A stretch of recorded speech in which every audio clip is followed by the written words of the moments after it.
Hi, everybody. Welcome to a very, very, very special edition of the Goldenlight Academy Talk Series.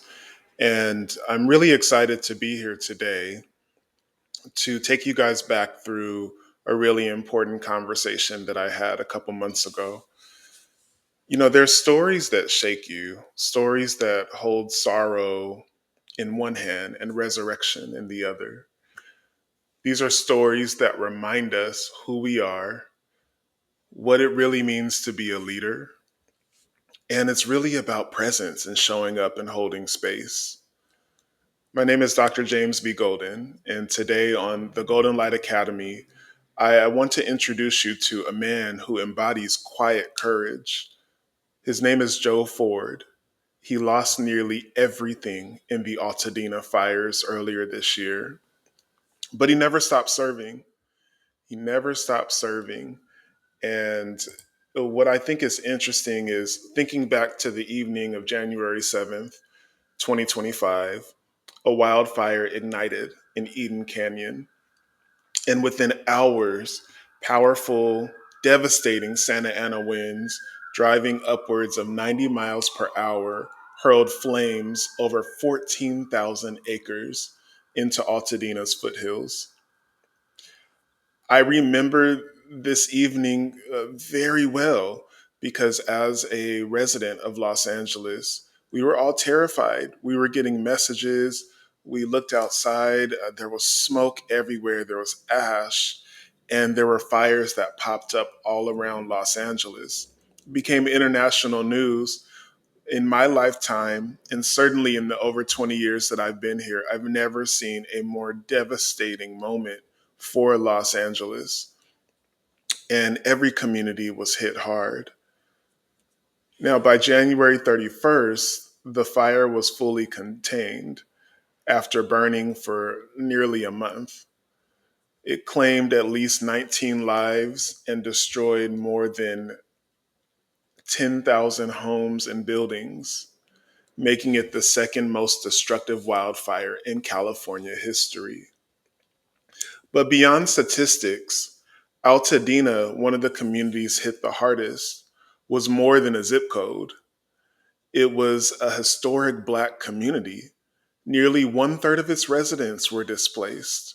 Entire neighborhoods disappeared beneath ash and loss, especially on the West Side that we're going to look at today, where generations of Black families had built deep roots.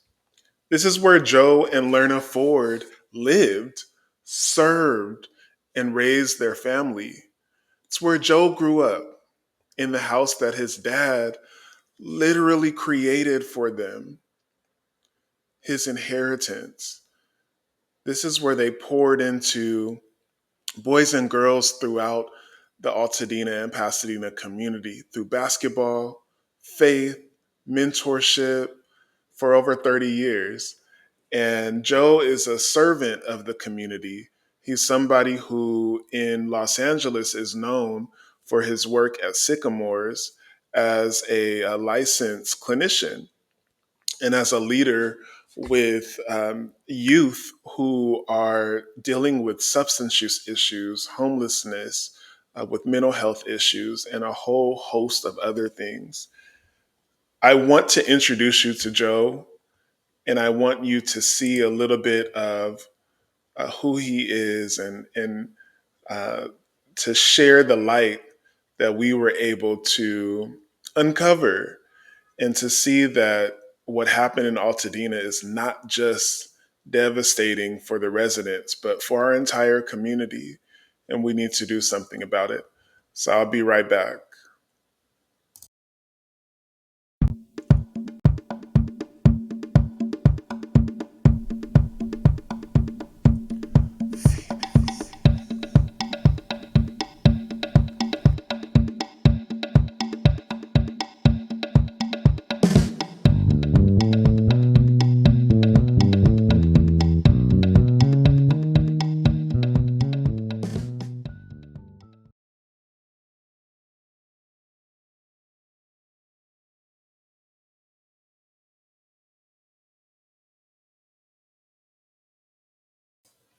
And so you guys are already going to have to pray for me because this is more technology than I've ever done in my entire life.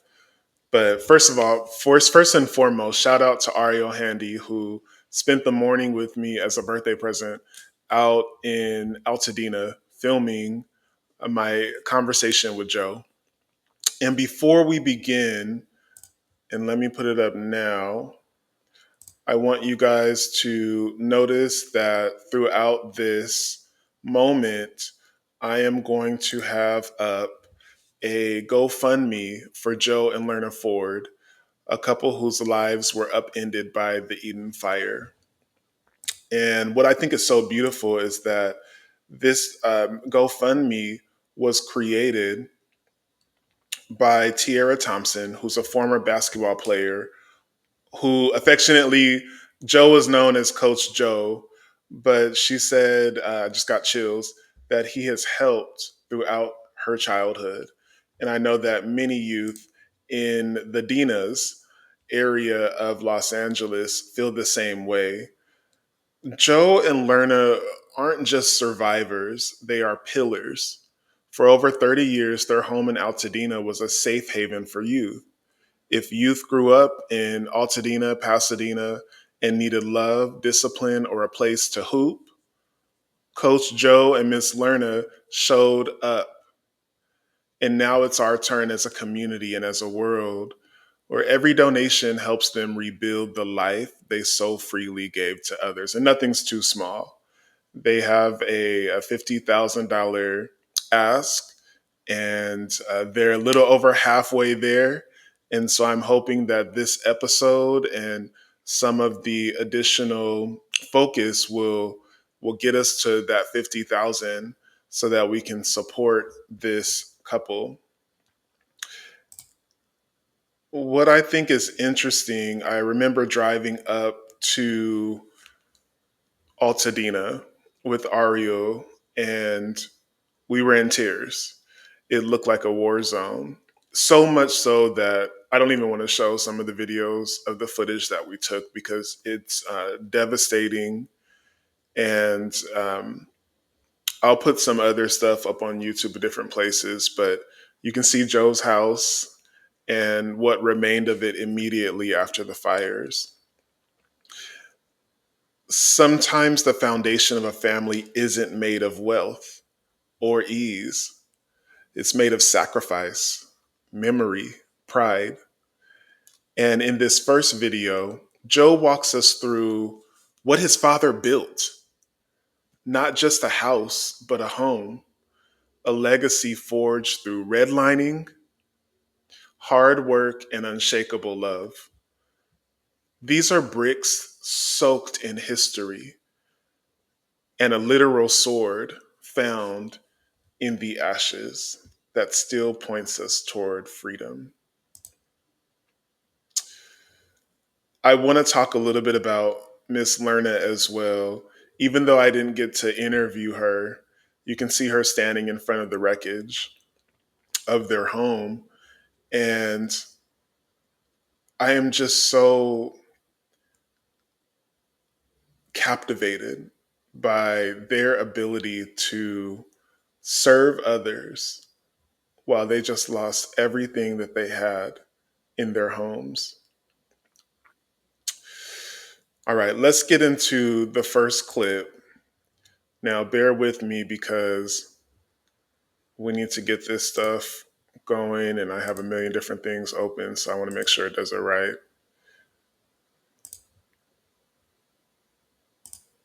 And and then inspired. Like when bad things happen, they either bring out the best or the worst in people, and we're seeing so much of the best. And I know what it means to really appreciate and own a piece of dirt.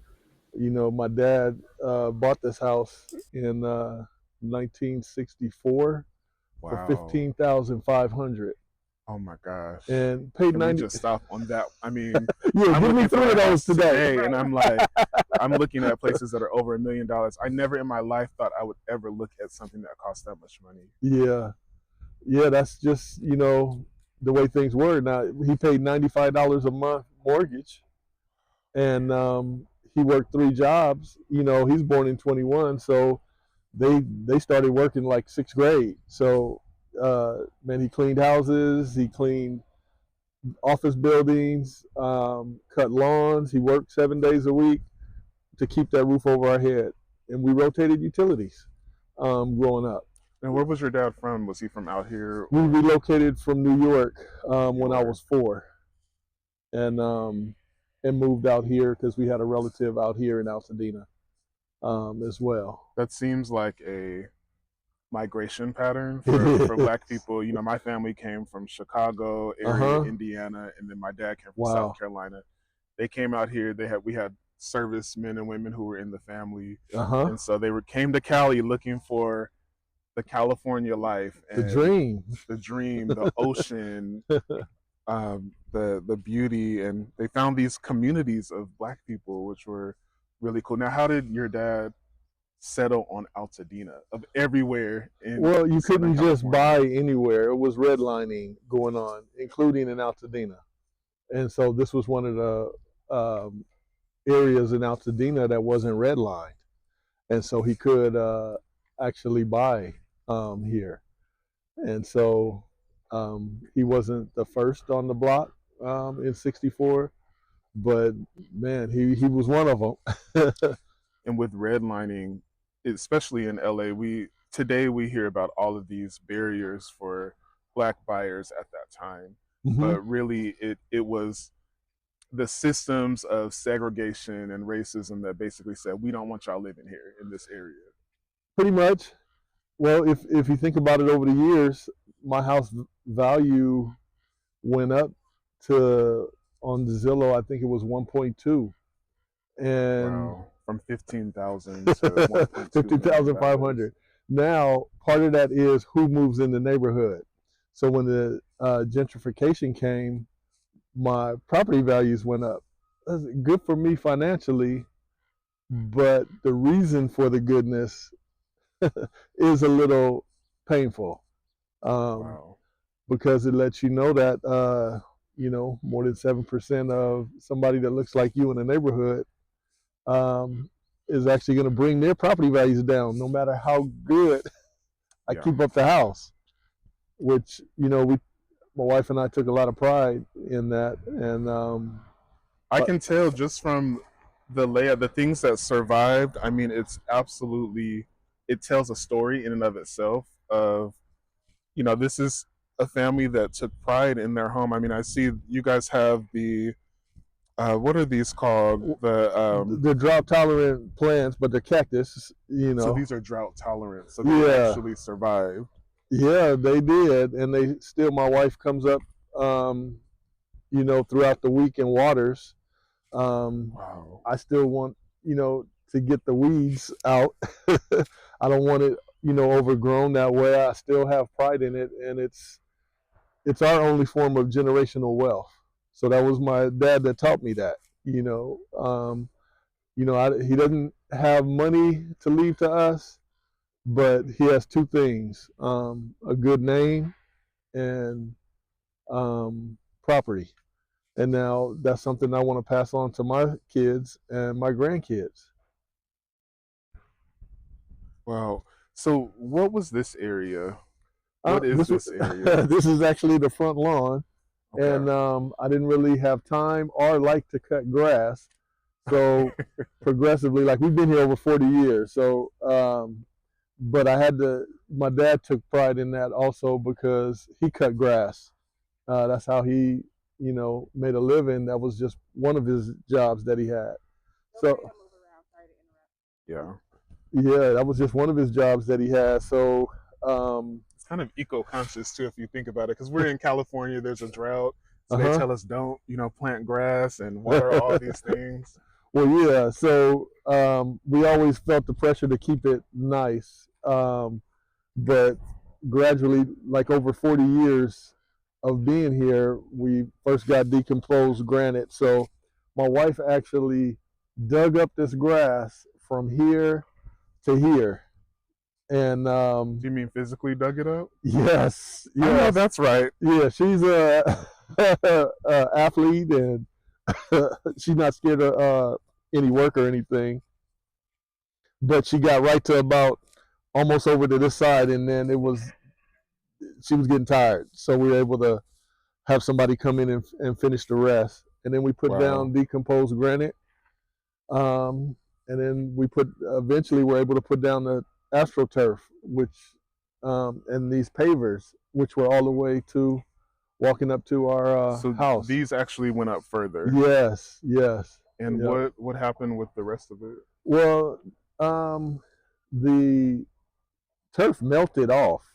The fire burned it off. Oh, But okay. when the Army Corps of Engineers came in, they scraped it off here. So Okay. it's I kind of would have wanted to keep it, but it's okay. I'm glad we have just this. So we walk here, and then this. This would be going up to my house Okay. in here, um, and that's the walkway. They weren't allowed to take the walkway, so this is entry. The house is off the ground. You see like the crater in there. Yeah. That's the crawl space. But when I see this, I see I'm walking up to my front door upstairs here, Okay. So it would be and like. a lot of these houses were the same. They were when they were built in 1925. It's a guy named James. So this area is called James Village. Wow. There's they're all were the same with the high A-frames. So kind of like your neighbor's house. Oh yeah. Here. And what was unique about this one that my dad was able to get, it had a covered porch on one side and an uncovered porch on the other side. Wow. And this was one of the only houses that had that. And so that was pretty unique. And something we took pride in. And then I had, when I think of this, when you walk straight in my door, the first thing you see is my great grandfather's sword from the Civil War and his discharge papers, and a picture of him. He was older, but in front of my grandmother's store in Washington, D.C. Where do we see that at? It would be as you walk up in the door, you open the door because we extended the living room to where this covered porch was and made it part of the house. And so you'd see it right when you walk in. So your grandfather's sword. What was going on with your grandfather? Well, he was a runaway slave, ran away from the South. Wow. Up north, and then was a sergeant in the Civil War. I have his discharge papers. I had it all displayed nice along with the sword, and that was when we came up here the next day after the fire, about a day and a half after that. I went down to the Sycamores and borrowed some shovels and some other tools, and was able to find that sword. You got the sword. Yes. Praise God. So yeah, I think that it's interesting, like the Black experience with migration in general. You have your grandfather who migrates to New York, right? yeah, New York, Pittsburgh. I think he lived, and that's where he was serving at. And then ended up in Washington D.C. Wow. And then your father migrates to California. Yes. But you guys get these. I just got chills. These heirlooms. These. I mean, they're bigger than heirlooms. They're the last remnants that we have of our existence, in the beginning that they're trying to literally erase right now. Yeah. Yeah, some would, but that's as far as we can go back. How old were you when you guys moved out here? I was 4 years old when we moved out here, and when I left to go to college, that's where I met my wife, and then we came back here. My father had refinanced to keep the house, and so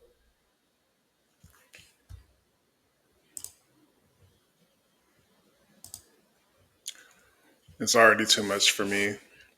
What I think is so beautiful is Joe was able to recover the sword that his great great grandfather had in the Civil War. And you can see the photo right here.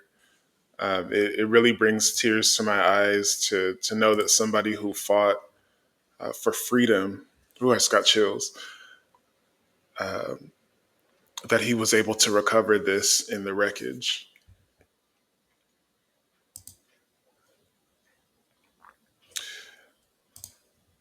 I'm really, I asked Joe to go back to the day that the fire came, and I realized that no one prepares you for how quickly life can change.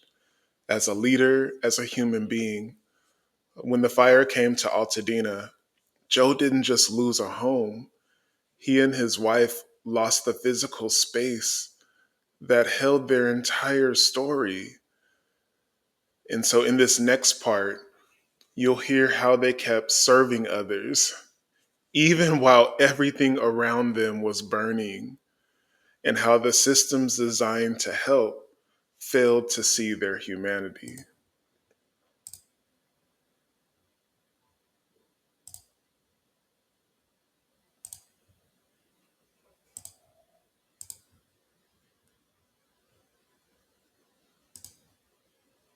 Do what you Mm-hmm. and your wife have been doing in this home for the community, but we don't do it for that reason. It's literally to be of service. One of the things that I wonder, where did your wife stand?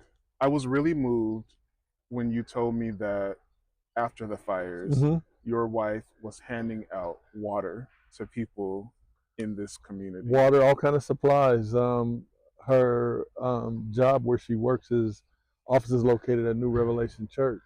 So they all, them and DeVille, they just came together to help folks, and so donations were being brought there, and that was the hub. And so she was. We didn't miss any work. Like we went to work. First, I went. We went to get the kids from the group home and make sure they were evacuated. That was 3 in the morning. So once they were settled in, it was it just work continued, and it was a good distraction too.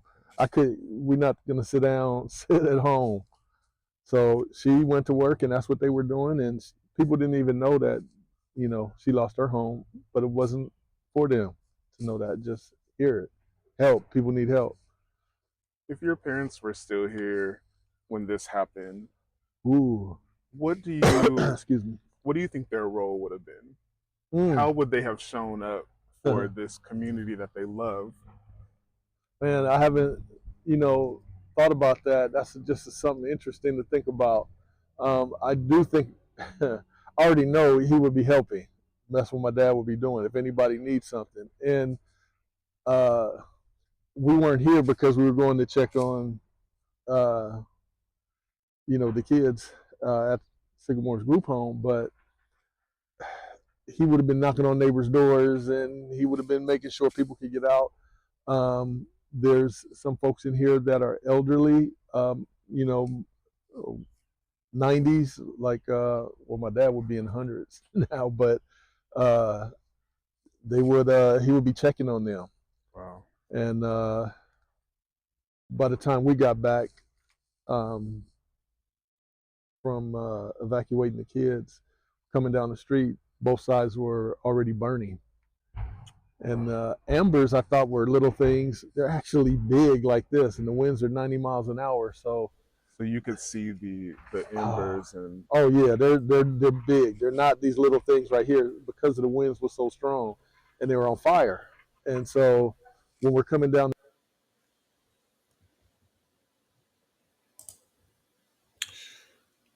It's so emotional for me, and I realize why it took so long to get this out.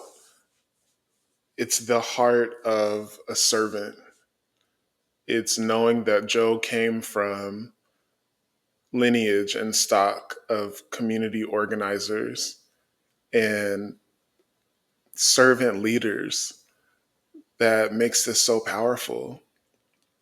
That they were out praying and giving water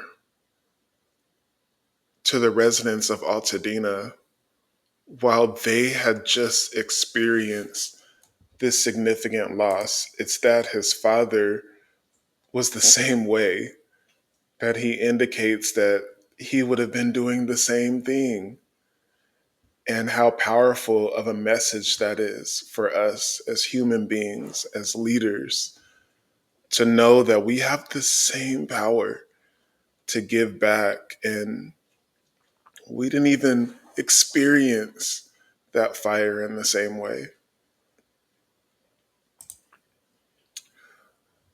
Altadena is a beautiful area. And before the ashes, there was childhood, there was laughter, Kool-Aid. Joe talks about a sister's protection, a teacher's discipline that felt like love. And it makes me think about what community means for us. I recently went to meet with some clergy in Altadena because you guys understand that even though the fires have dissipated, that there's still destruction, and that Altadena is not the same. The amount of homes that were lost is devastating. And the community right now is wondering, how do we get our culture back? How do we maintain it? How do we make sure that this area doesn't get gentrified and turned into just another sub community of Los Angeles? This is important. The same way that maintaining Inglewood and Leimert Park is important to us. Black people have been through enough in this country and in this city, and we need to be able to maintain the spaces that our blood is on, that our family members have been buried in, the homes that our ancestors built with their bare hands so that we could have something. And so in this next segment, Joe brings us back to a time when community was everything, when neighbors weren't just people next door, but part of your extended soul. This is Altadena, how it raised him, how it shaped him, and subsequently all of us.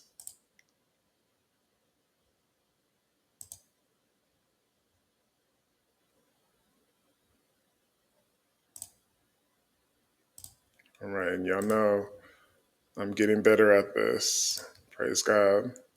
Kind of, I'm trying to feel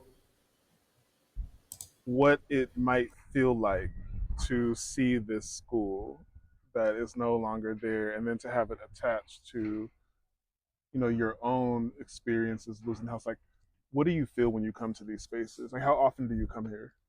Well, this is part of my walking path in the mornings, used to be. So I would leave my house, walk up Olive, all the way up to Loma Alta, and then come down um, the street here. And because it was so familiar, and it was, my first school experience here in Altadena. So it's just a connectedness to the community, the schools, the stores, who used to live where, who we used to play with, you know, played football in the streets and, baseball and all that. Were the teachers, were there any that stood out to you from your childhood, whether it was here or at another school in Altadena, people who were important to you? Yeah, I had my dad couldn't afford it, but he sent us after this school to a school in Glendale because he wanted us to have a better education. It was hard going there because we were definitely one of the few. Really? Yeah, so um,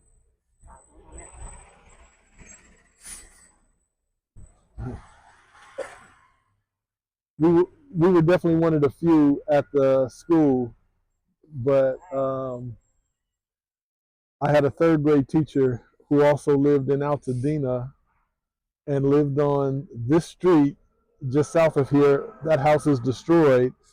She's passed on, but Miss Weekly, and she Miss was the Weekly. only black um, This is teacher not in the school. Reverend Weekly's, like Ron Weekly. I'm not sure if Okay. maybe it could be, but Miss Weekly, I remember her disciplining me because they would paddle you then, but she would hug me, and Wow. she treated me like I was her own son, and that made me be able to handle that school situation, um, a lot better. And she just guided me just like a mom would, and so, and that was at a very young age, third grade. She was my third grade teacher. Shout out to Miss Weekly. Yep. And where did you guys hang out? Where did the black people hang out at different ages? You know, like when you get as a teenager, what was the Oh spot yeah, out here? Boys and Girls Club. Boys and Girls Club. That was the spot in, you know, you'd hang out on your block and with everybody, and that was a safe place. Boys and Girls Club, our block, Boys and Girls Club probably was the safest, you know, because but it was a lot of love in the neighborhood and a Sounds lot of like love it. for each other. You guys do block parties? Anything like that? Um, Festivals? I don't remember. I know other blocks have done that, but not on my block in the immediate area. But everybody, the parents all knew each other, kids all knew each other, and that kind of kept everything in line. Wow. Um, Kept everybody on the right track. What are some of the things that you feel like the rest of the world gets wrong about Altadena? Is there anything you're Um, seeing and you're like, that's not us, or y'all don't know? well, yeah, they may not know the history of Altadena because as it's gentrification took place, um, maybe some folks weren't as interested in that. But just knowing the history and how folks stuck together, so I mean, you shared everything. So if you had Kool-Aid and no sugar, you could go next Go next door. door. Yeah, you might be too young to know about Kool-Aid. Oh no, I definitely know about Kool Aid. My dad is definitely from South Carolina, and Okay. so that's our thing. I had a very black childhood. We had grits. Yeah. Oh, yeah. But you could go and borrow some, Yeah, and it wouldn't. And if you had something that somebody else didn't have, everybody just shared, and we always had enough. You know, you may have been hungry at times, but still, you had enough. You know. I just think that's beautiful. The community taking care of the kid. It just keeps coming back to me. This idea of community. Um, you went to church out here. Yeah. I actually was raised in the Seventh Day Adventist church that's in Altadena here.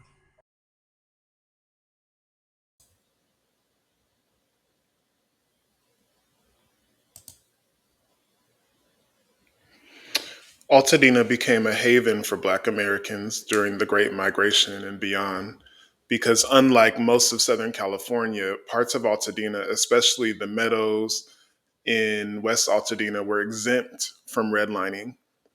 Black families were able to purchase land and establish generational wealth when housing elsewhere remained off limits. In 1960, less than 4% of Altadena identified as Black, but by 1980, it soared to 43%, making it one of the few primarily Black middle class communities in Los Angeles during that time.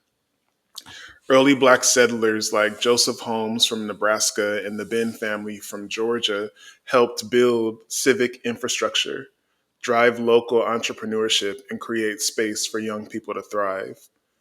Notables such as activist Ellen Jackson Clark and community leaders like Bertha Lee Turner made significant cultural contributions.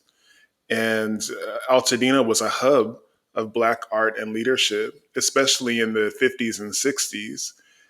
Creatives and intellectuals like Octavia Butler, Charles White, Eldridge Cleaver, and our guy Sidney Poitier lived, worked, or studied here. Events centered around the philosophy of Alain Locke and Black artistic expression made Altadena a beacon for the Black arts movement in LA County. And freeways like the 210 displaced many longtime residents in the 60s. However, the community led initiatives that they had helped maintain continuity, support displaced families, and resisted annexation attempts by Pasadena. And so by the 2020s, Black households in Altadena attained 81% home ownership rate, significantly higher than average, centered largely in West Altadena. This is a testament to an incredible city. And when I think about the conversation with Joe, when I first moved to the Valley, San Fernando Valley, over 20 years ago to go to college, I remember the orange groves, these giant trees, and they were just lined everywhere. I remember that I learned these orange groves were harvested by people of color. These are the same trees that Cesar Chavez stood under while he was unionizing and fighting for the rights of those picking oranges in the San Fernando Valley. And so I want to share a moment that I thought was so beautiful with Joe and so haunting for both me and Ariel to see, related to these orange groves and the trees that I had no idea were out in Altadena. Yeah.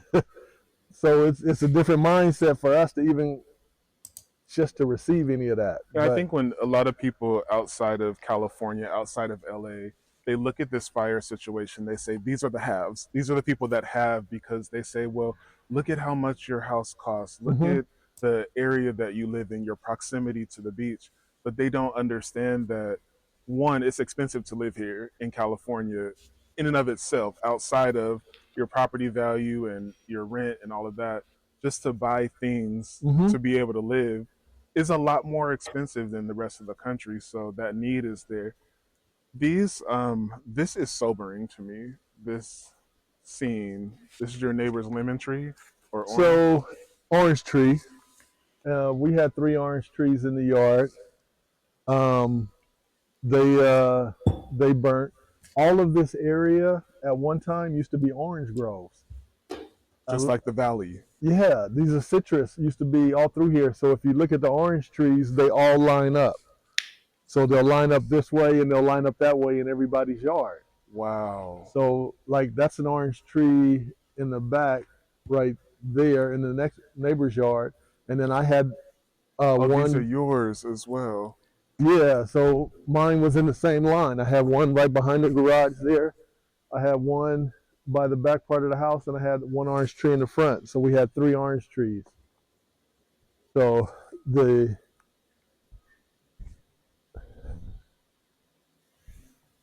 that's kind of how things used to be. And these are trees that my dad planted. Your dad planted these trees. Yeah, so these are 2 lemon trees, plum tree, and a nectarine. Is there a way to restore these? We're hoping. I don't know. My wife brings up water. Yeah, an arborist would know, but my wife brings up water and she waters them. And my job is to get the weeds. I haven't been doing a good job, but I don't think I'm gonna get out here after church tomorrow. One of the things that I know is happening in Altadena, and I want to give a shout out to a dear friend of mine who I consider like a sister, Jessica Handy, who's doing some environmental work. We talk a lot about the homes that need to be replaced, but the effects and the impact of the smoke from the fire that has been sitting within some of the structures that were able to stand, but also within the soil. Jessica's doing some incredible work in Altadena right now, testing soil, looking at some of the issues with the plants. And this is really historic. When we think about these trees, Joe, there's trees in his yard that Joe's literally trying to figure out, how do we maintain these? My father planted these trees. And so there has to be environmental justice for Altadena. And we need to be able to support and take that seriously as well. When I think about the importance of Altadena, we mentioned some of the important figures that came. And there was a point where Jackie Robinson's family lived here. Um, for Joe, he's already mentioned the impact of having people like Mrs. Weekly. I had Mrs. Weekly's in my life, and I'm sure you did too.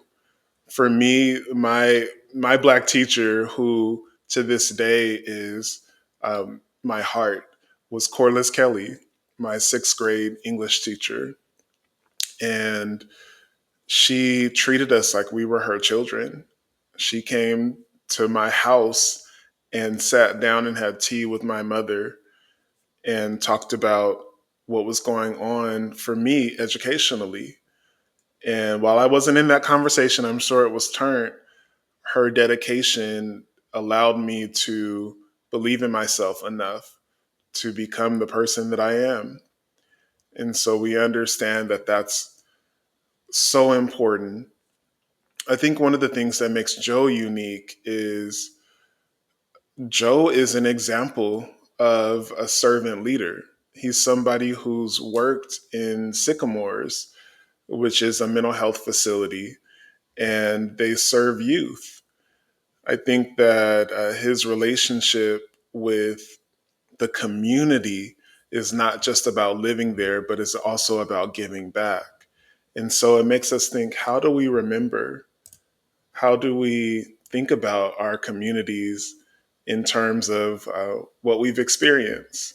So here's a little clip of Joe talking and sharing some of his memories and some of the people who are important to the larger area of Altadena.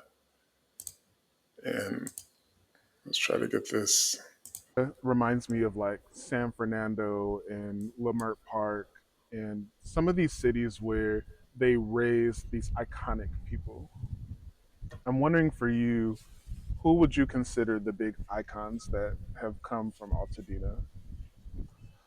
It may not be the folks that got a lot of notoriety, but it would be the older folks that showed us the right way. Like my dad, our neighbors, um, they would keep you in line when you got out of line. Right. And they have permission to do that. They really didn't need it. Yeah. But you would get in trouble there, and then you'd go, of course, get in trouble again. So everybody looked out for each other's kids. We didn't rely on anybody else to do that. Um, so those are the folks that I think had the biggest impact. And they had a lot of wisdom, Yeah. that when you're young, you don't listen to. But when you're older, you say, those are the things that keep you out of trouble. When I had kids come back to me 5 years, after leaving Boys and Girls Club and say, Joe, I didn't get in that car that day because of what you told me, or I didn't do this. And I'm like, I didn't think they were listening. But no, they're listening. They were. They just not gonna say, gee, that makes a lot of sense. I think I'll change. Sounds like you're one of the icons of Altadena. And I you don't probably feel like, know. no, it's not me, but No, yeah. no, you really are. I mean, you've touched a lot of lives.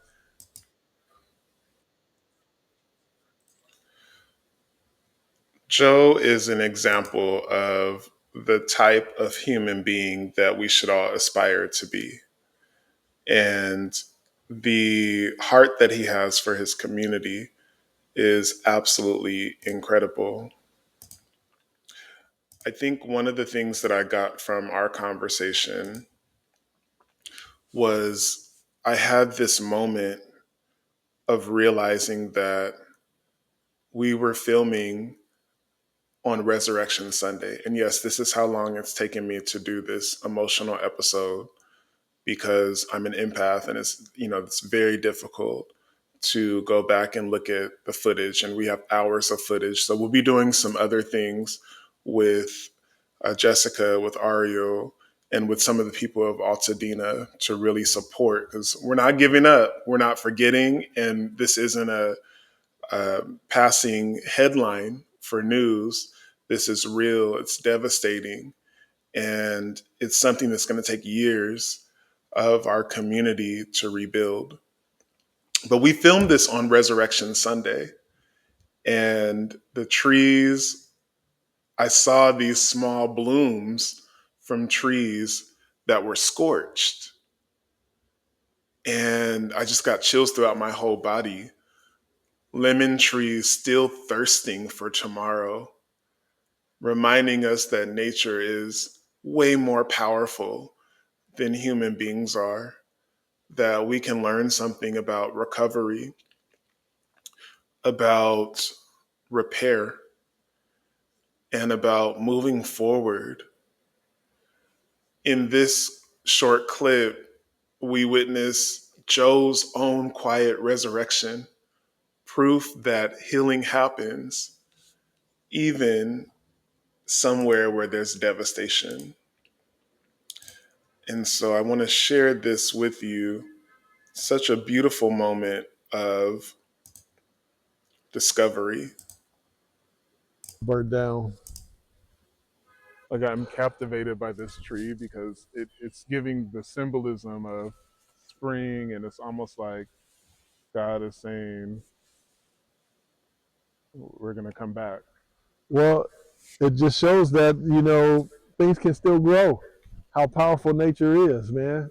We're And the also, plants growing at our house, they still growing here. It's like it's still life here. right. There's still life here. And I think about, we're filming this on Resurrection Sunday. In my faith, it's like, it's rebirth is rising from literal death, and to see this is moving. Oh man, that is such a good metaphor because Altadena is going to be resurrected, you know, and just when you think all hope is lost, the disciples were all dejected and they thought Yeah. they thought everything they believed wasn't going to happen, and then here Jesus is And it's like, on that we're Sunday coming morning. up. Now, I want to talk.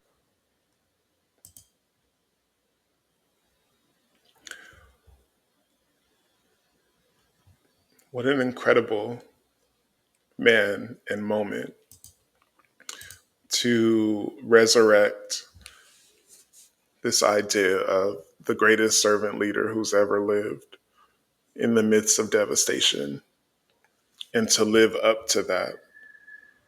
I am so moved and honored that I had the opportunity to sit with Joe, to speak with him, and to understand and to live a little bit through what it means to be a true servant of the community. Joe Ford didn't ask for this story to be told. He was kind of volunteered by a dear friend of mine, Aubrey Sweeney, who's another major community change agent in Los Angeles. But stories like his are the ones that we need the most right now. Because when fires come, it is the servants, the healers, the ones who still believe in second chances, who will help us rebuild. And so to Joe, to Altadena, and to every person rebuilding after loss, I want you to know we see you, we honor you, and we walk with you. I want you guys to support Joe, support Miss Lerna, because sometimes we wait too long to honor people who've given everything to their communities. Joe and Lerna Ford didn't ask for praise. They didn't ask for help. They didn't even set up their own GoFundMe. Their community did it for them.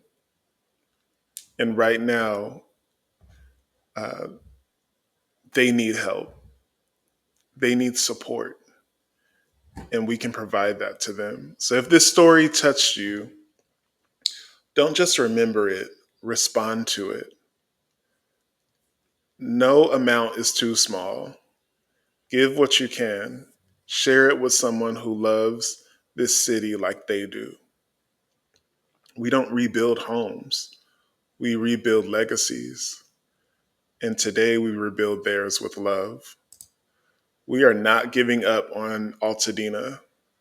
We're not giving up on Pasadena.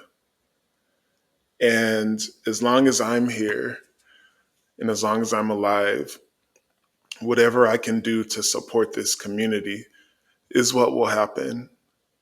We need to remember and not forget that there are many, many people like Joe in that community who need us. And it's going to take all of us to save this area. I am so grateful and I feel so blessed that I could be the vessel by which we had this interview. And Joe's been on TV before, he's been on the news. But one of the things he said to me is, you know, even with ABC and a few other places, nobody asked these kinds of questions. And Joe, I want you to know that that's because my heart is real. It's because I stand with you. I hold space with you and your family. And on behalf of the entire Black community of Los Angeles, I want to say thank you for being a servant. Thank you for your selflessness, for your courage, and more importantly, for helping us understand the mindsets that we need to have as we move through devastation. We're going to get through this. It's not over yet. The Mississippi Mass Choir has a song that says, I've been running for a long time, but I'm not tired yet. And so with that, I want to say thank you. Shout out to Ariel Handy. Thank you so much for filming this interview. And look out for more from Goldenlite Academy and from Golden Global Enterprises related to Altadena. And if you're out there and you need some support, hit us up. If you're an organization that can provide some support, hit us up. We'd love to link you with Joe and his family. Until we meet again, be courageous, be open, be humble, but more importantly, and most importantly, be healed. God bless you.